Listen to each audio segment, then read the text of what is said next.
Ini pertama kalinya aku berkencan dengan pria yang sangat kucintai. Mengganti pakaian yang cantik dan berdandan. Tapi sepertinya aku berubah menjadi lemah. Darah dari hidung terus keluar mengalir.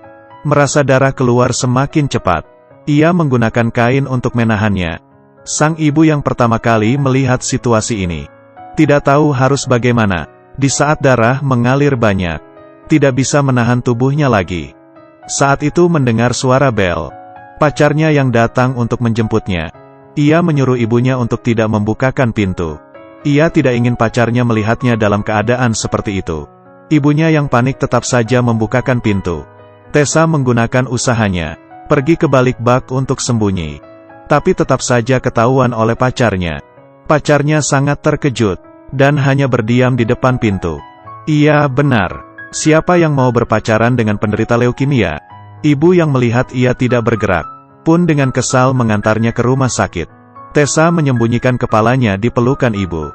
Ia tidak ingin pacarnya melihat mukanya. 4 tahun lalu aku dinyatakan menderita leukemia. Dokter berkata tidak bisa diobati. Sehingga aku menyerah untuk dirawat. Ayah dan ibu sudah pisah rumah. Aku, adik dan ayah tinggal bersama. Ayah berkata penyakitku mencurigakan. Aku kesal dia yang seperti itu. Setelah Tessa meninggal, kita bisa liburan kemana ya? Karl berkata seperti sangat tidak punya perasaan. Keluar, di mana aku berkata salah. Kemudian, ia membereskan foto-foto di kamarnya. Dan membakarnya. Ku mohon, jangan seperti ini. Bila kamu tidak menginginkannya, berikan kepadaku. Aku sangat marah. Ayah berkata seperti aku sebentar lagi akan mati. Bisakah menganggapku seperti orang normal? Di saat membakar foto, aku bertemu dengan seorang pria. Ternyata ia juga tinggal di sana dan lumayan tampan. Di saat aku memikirkannya tampan. Tiba-tiba pandangan gelap. Badan sudah terjatuh di tanah. Di saat aku siuman, di depanku adalah pria tampan itu. Dia sedikit panik, mengira aku darah renda. Dengan perhatian ia memberikanku air. Saat aku berdiri, ia masih mengira badanku lemah. Aku kesal dengan orang lain yang tidak memperlakukanku seperti orang normal. Pertemuan pertama dengannya berakhir seperti itu. Tapi mukanya yang tampan sudah tersimpan di dalam hatiku. Sebenarnya aku dari awal sudah membuat suatu keinginan. Contohnya seperti melepaskan keperawananku untuk pertama kalinya. Menggunakan narkoba, mencuri barang, pergi ke bar hingga mabuk. Membuat seluruh dunia tahu namaku dan lain-lain. Aku memiliki seorang sahabat. Dia bisa menemaniku untuk melakukan hal-hal bodoh. Bika membantuku mencari pacar dan bersama-sama mencuri barang. Lalu bersama-sama menggunakan narkoba. Hari ini aku bertemu lagi dengannya. Kira-kira karena aku mengonsumsi obat. Aku dengan bangga memberitahunya mengenai narkoba. Dan dia tidak kaget. Bahkan dengan ramah memperkenalkan ibunya kepadaku. Ia meletakkan barangnya. Takut aku kenapa-kenapa. Ia pun mengajakku untuk jalan. Aku yang senang pun mengiyakan. Aku dan sahabat menaiki mobilnya. Di perjalanan aku melihat satu pasangan yang sangat romantis. Orang tua yang sendirian duduk di kursi panjang. Dan seorang anak yang berantam dengan anaknya. Apa yang terjadi dengannya sangat tidak adil. Aku juga belum pernah menjalani suatu hubungan percintaan. Belum pernah melakukan apa-apa. Dan kematian sudah menghampirinya. Aku tidak berhentinya menenangkan diri. Semuanya akan membaik. Aku berhenti di sebuah hutan. Lalu memanjati pohon. Memikirkan di saat itu menjadi orang yang normal. Dia pun juga mengikuti panjat. Aku menceritakan penyakitku kepadanya. Lalu mengatakan, bila bisa membuatku sakit kepala dalam waktu lama, maka aku sudah pulih. Aku ingin selamanya di sini. Bila kamu bersedia bersamaku di sini. Bila kamu setuju aku sangat senang. Aku menderita penyakit. Tapi pria bernama Adam ini kelihatannya tidak peduli. Dia membawaku naik bus. Bahkan bisa menceritakan lelucon sehingga membuatku tertawa.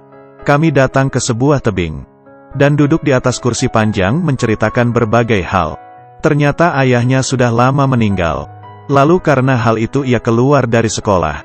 Aku menyemangatinya untuk masuk sekolah lagi. Dia tiba-tiba menanyai aku takut mati gak? Aku tentu saja takut. Banyak orang mengira setelah terkena penyakit parah akan langsung pasrah. Ini bukan perjalanan pulang. Tapi di atas bus banyak orang. Tanpa terasa ia pun memeluknya. Dia juga memelukku.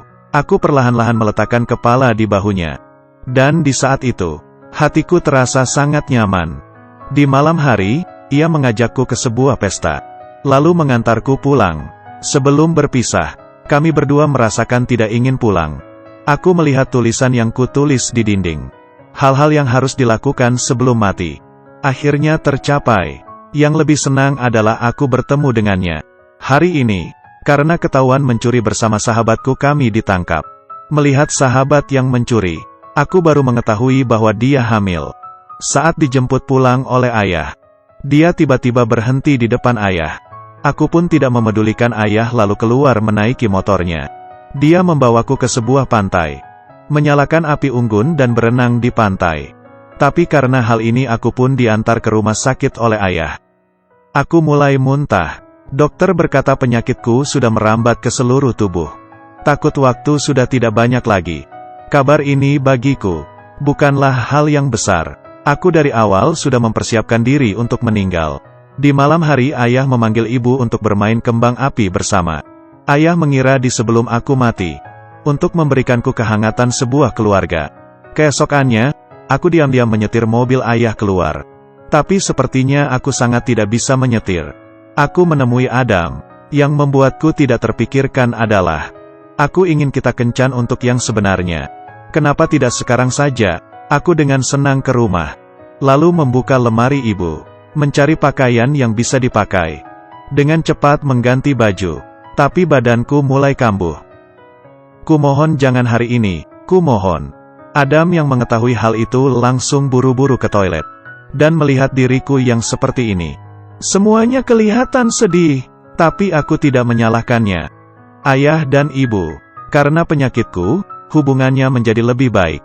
Di perjalanan pulang, aku menanyai ayah di saat aku pingsan tadi. Adam ada datang atau telepon gak? Mendengar jawaban pasti dari ayah, aku sedikit sedih, juga sedikit kecewa. Kira-kira hubunganku berakhir seperti ini. Di saat aku mengira hubunganku sudah redup. Di perjalanan pulang, aku melihat namaku yang tertulis di dinding. Di semua tempat ditulis oleh Adam. Dia tahu keinginanku yang ini, yaitu membuat seluruh dunia mengetahui namaku. Lalu Adam datang ke rumah. Ayah kelihatannya bukan tidak menyukainya. Aku tahu ayah bukan hanya takut Adam tidak kuat untuk menerima setelah kematianku. Tapi Adam tidak memedulikannya. Dia tiap hari akan datang ke rumah untuk merawatku. Hingga ayah akhirnya menerimanya. Hari ini sahabat datang menemuiku. Dia memutuskan untuk melahirkan bayinya, dan aku sangat senang. Aku tidak ingin melihat nyawa menghilang di depan mataku. Hal yang ingin kulakukan sekarang adalah melihat anak sahabatku sebelum mati. Tapi sepertinya tidak mungkin. Adam tiap hari menemaniku. Tiap malam akan diam-diam masuk ke kamar melalui jendela. Lalu tidur di sebelahku. Sebelum aku pergi, ada seorang yang kucintai di sampingku. Adalah hal yang paling bahagia. Beberapa bulan kemudian aku melakukan pengecekan. Aku menanyai dokter, bisa tidak berikan aku waktu sebulan lagi? Karena 1 bulan lagi, sahabatku akan melahirkan. Dokter diam sebentar lalu menjawab, tidak. Semua ini tetap saja datang. Sekarang aku hanya ingin menemui Adam. Melewati hal paling sulit ini bersamanya. Di saat aku sampai di rumahnya, aku baru mengetahui Adam hari ini mengikuti orientasi sekolah. Dan akan kembali ke sekolah di bulan September. Aku kesal dan sedih. Aku kesal karena dia tidak memberitahukan hal ini kepadaku. Apakah dia memang memperlakukanku seperti itu? Dia bilang dia akan menemaniku hingga akhir. Aku kembali ke kamar lalu melempar semua barang karena marah. Ini semua apa? Setelah ayah melihat kejadian ini, ayah juga tidak bisa menahannya. Kamu memutuskan untuk tidak memberikannya kepadaku. Aku tidak ingin kamu mati. Aku tidak bisa menerima. Bawalah aku pergi. Ayah yang selama ini kuat akhirnya menangis seperti anak kecil. Aku tidak berbicara apa-apa, hanya diam di sebelahnya. Lalu tidak berhenti mengelusnya hingga tenang. Aku sendirian datang ke tebing, dan duduk di atas kursi panjang. Adam menemuiku. Ia mengatakan hal masuk sekolah, dan alasan ia tidak memberitahunya. Ia mengatakan aku sudah memberinya harapan untuk masuk sekolah kembali. Bila tidak, dia tidak mungkin melakukan hal itu. Iya, benar. Kita sudah melakukan kembali hal yang hilang. Ternyata dia hanya tidak bisa. Hal mengenaiku yang akan pergi. Aku pun memaafkannya, lalu berkata, aku akan kembali dengan bentuk yang lain. Aku akan menjadi perempuan pertama dengan rambut botak yang kamu temui. Maka aku akan melihatmu dengan sama. Bagiku meninggal di bahu Adam bukan lagi hal yang menakutkan. Dia memelukku dengan erat dan membawaku pulang. Dokter takut aku akan merasakan kesakitan yang luar biasa di akhir. Ia pun memberikanku obat. Beberapa hari ini aku tidak nafsu makan. Hanya ingin terus tidur. Adam selalu di sampingnya tanpa pergi. Diam-diam menjaganya. Waktu aku terbangun juga semakin sedikit. Aku duduk di kursi ruang tamu, melihat adik yang sedang bermain di luar. Akhirnya aku tidak bisa menahannya lagi.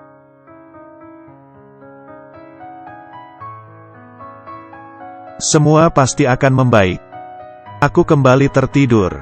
Bayangan sejak kecil hingga besar tiba-tiba terbayang di depanku. Rambutku panjang. Sekeluarga makan bersama dengan bahagia. Bersama pacar melakukan hal yang kita suka. Telingaku terdengar suara yang familiar. Kami semua di sini, Tessa. Kami semua mencintaimu. Kamu melakukan dengan baik. Sudah boleh pergi, kamu sudah boleh pergi. Selamat tinggal, Tessa. Bila kamu mau, kamu boleh menjadi hantu dan menangkapku, aku tidak takut. Aku sangat berusaha untuk membuka mati. Tapi tidak bisa. Selamat tinggal keluarga yang kucintai. Selamat tinggal pacar yang kucintai. Kalian jangan sedih karenaku. Aku hanya ada di sisi lain. Menjalani hidup baru.